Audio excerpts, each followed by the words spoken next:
Bonjour mes petits poulets, aujourd'hui donc bienvenue sur la chaîne de Madame Dijon, le corps humain et la santé, classe de 3e.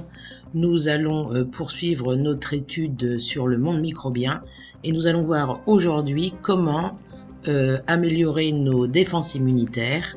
Donc on va voir ça en deux parties. La première partie sur l'immunothérapie, qu'est-ce que c'est, et puis ensuite nous verrons la vaccination. À savoir que l'immunothérapie, c'est ce qui est préconisé en ce moment pour lutter contre le coronavirus. Premier exemple de modification du système immunitaire, c'est-à-dire de notre système de défense, l'immunothérapie. On entend thérapie, c'est-à-dire un ensemble de soins. Et cette thérapie utilise le système immunitaire. C'est une immunisation, c'est-à-dire le fait d'être protégé par le système immunitaire. Passive. Pourquoi passive? Parce que ce ne sera pas notre système à nous qui est actif, mais celui d'une autre personne ou d'un animal. Je m'explique. Dans certains cas, nous sommes contaminés par un microbe et notre système immunitaire n'arrive pas à produire suffisamment d'anticorps pour éliminer ce microbe. On va donc récupérer des anticorps dans le sang d'une autre personne ou faire fabriquer ces anticorps par un animal. Alors souvent on le fait chez les chevaux par exemple. On va injecter donc l'antigène au cheval. Le cheval va produire des anticorps dirigés contre cet antigène. On va filtrer le sang du cheval, récupérer les anticorps et nous les injecter à nous dans ces seringues. Alors c'est une injection dite de gamma-globuline parce que gamma-globuline c'est le terme scientifique pour dire anticorps. Ça se fait par voie intramusculaire et souvent donc on a ce système là de protection contre le tétanos.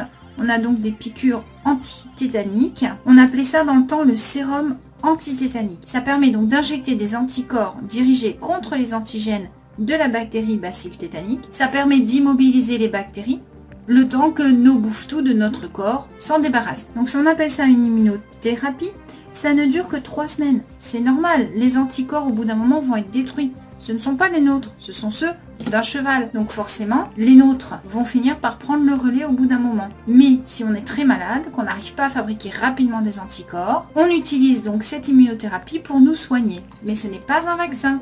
Donc aujourd'hui nous allons travailler l'épisode 20, c'est-à-dire comment le système immunitaire peut être modifié pour nous apporter une réponse beaucoup plus rapide, c'est-à-dire qu'on va voir la vaccination. Prenons le cas de Supergirl qui bricole et se blesse à un clou rouillé planté dans une latte de bois. Elle décide de consulter son carnet de santé pour vérifier si elle est à jour dans sa vaccination contre le tétanos. Le tétanos étant une maladie due à une bactérie qui se trouve dans le sol et sur des éléments rouillés. Malheureusement, elle ne retrouve plus son carnet de santé et donc se décide d'aller voir son médecin afin qu'il lui injecte par précaution un vaccin. Avec ce vaccin, lui dit-il, vous voilà protégé contre le tétanos pendant 10 ans. N'oubliez pas toutefois vos rappels. Alors qu'est-ce qu'un vaccin? Alors déjà, on va regarder le contenu d'un vaccin. Donc voici ici divers vaccins que vous pouvez avoir donc en pharmacie avec une prescription médicale. Alors quand on regarde le contenu d'un vaccin, donc vous avez des microbes qui sont vivants mais atténués, c'est-à-dire qu'ils ne sont plus méchants du tout. Ils ne vont pas vous provoquer la maladie comme la rougeole, la rubéole ou la varicelle. Vous avez aussi des microbes qui sont inactivés, c'est souvent le cas pour les virus. Ou alors vous avez des anatoxines, je vous rappelle que le A dit qu'il n'y en a plus, donc la toxine est neutralisée, donc c'est dans le cas du tétanos ou de la diphtérie. Donc là la bactérie produit des toxines, cette toxine est en fait modifiée, et c'est cette toxine modifiée qui va être injectée. Ou alors vous avez des fragments de microbes, par exemple des fragments de virus qui se trouvent à la surface des cellules infectées. On va aller chercher ces fragments de virus, ces bribes de virus, qu'on appelle des antigènes, et ce sont ces antigènes qu'on va injecter. Et donc là, c'est pour guérir de la grippe, de l'hépatite B, etc. Et c'est ce qu'on cherche en ce moment à fabriquer pour lutter contre le coronavirus. Donc vacciner consiste en fait à injecter à une personne ou à un animal un micro-organisme rendu inoffensif ou une bribe de micro-organisme ou bien une toxine rendue inoffensive. Cela va permettre ensuite à la personne ou bien à l'animal de résister. Mais alors donc, on va essayer de voir comment ça marche. Pour comprendre comment ça marche, on va donc comparer ce qui se passe chez une personne qui n'est pas vaccinée contre le tétanos et qui a été contaminée par rapport à quelqu'un qui a été donc vacciné. Pour cela, on va regarder le temps écoulé entre les moments où la personne est contaminée et le moment où les anticorps donc apparaissent, dans les deux cas. Et puis évidemment, on va regarder la quantité d'anticorps maximale produit chez une personne non vaccinée par le tétanos. Enfin, contre le tétanos, pardon. Le taux d'anticorps augmente lentement dans le sang, environ 6 à 7 jours après la contamination. Le taux maximal atteint moins de 10 unités arbitraires dans le sang. Chez une personne vaccinée contre le tétanos, le taux d'anticorps augmente fortement dès le premier jour après la contamination. Vous voyez, là, il y a très peu de temps qui se passe par rapport à ici. Ici, il faut une bonne semaine, alors qu'ici, c'est quasiment immédiat, c'est le lendemain en général. Et on atteint plus de 1000 unités arbitraires, c'est-à-dire 100 fois plus que pour une personne qui n'avait pas été vaccinée. Quand on compare donc ces deux courbes, on peut donc en déduire que la vaccination protège, puisque les anticorps sont produits beaucoup plus rapidement et en plus grande quantité par rapport à une personne qui n'a pas été vaccinée. On a donc, par la vaccination, modifié le temps de réponse de notre système immunitaire classique.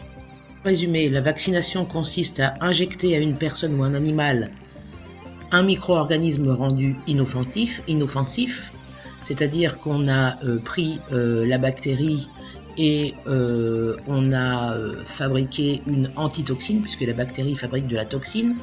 Donc en injectant l'antitoxine, on va aider l'organisme à se défendre, ou bien on va rendre un virus inoffensif en modifiant son ADN ou en prenant des bribes de ce virus qui sont à la surface des cellules, et donc ces bribes de virus vont permettre d'être reconnues par notre système immunitaire, et donc en l'injectant, on va donc fabriquer un vaccin.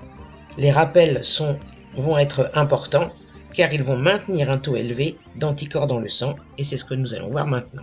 La vaccination contre le tétanos, puisque justement c'est une maladie très courante, on doit s'en protéger, elle est mortelle. En France, on a un système de vaccination qui fait que les bébés sont vaccinés contre le tétanos dès le 2e mois de leur vie. Cette vaccination nécessite 3 injections à 1 mois d'intervalle suivies de différents rappels. Donc c'est présenté sur le graphique, 1, 2, 3 injections. Premier rappel vers 1 an et demi, deuxième rappel vers 6 ans. Et ensuite, nous avons les rappels tous les 10 ans. Donc quand on fait des piqûres, on injecte l'antigène correspondant au bacille tétanique et on va mesurer dans le sang le taux d'anticorps antitétaniques, c'est-à-dire les anticorps produits par les lymphocytes B. Et on remarque qu'à la première injection, forcément, on produit des anticorps, puis à la deuxième, on en produit un peu plus, puis à la troisième, encore plus, que ce taux d'anticorps redescend, puis à chaque piqûre de rappel, il réaugmente, puis diminue, puis réaugmente, puis diminue. Alors, qu'est-ce qui se passe? À chaque fois qu'on a une piqûre, on présente un antigène, ce qui veut dire qu'on produit des anticorps. Or, qui dit anticorps dit lymphocyte B.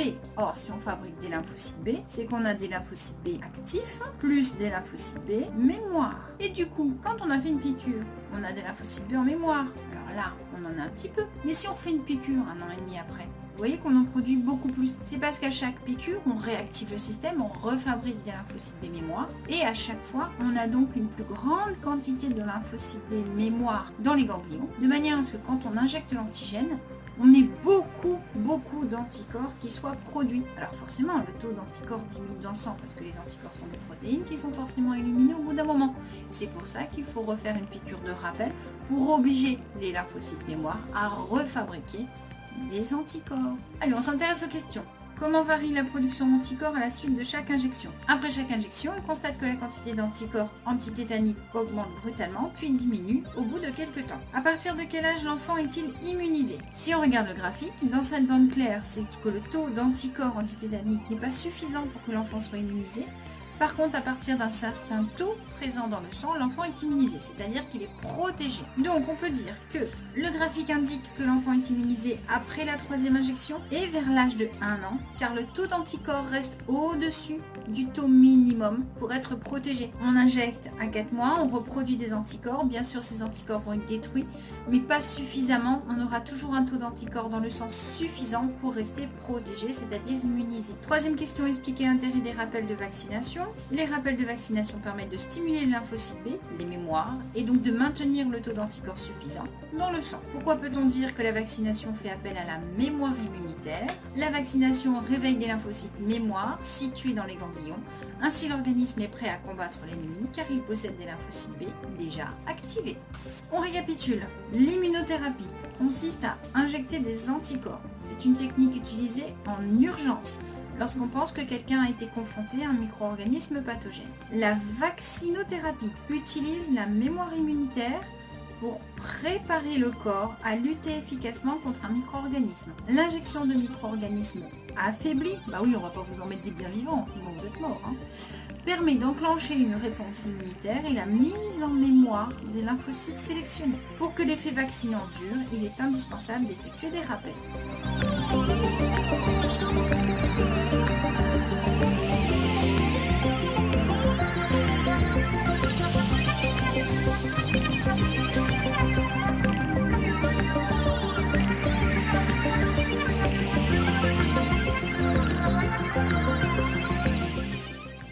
Au revoir mes petits poulets et à la semaine prochaine!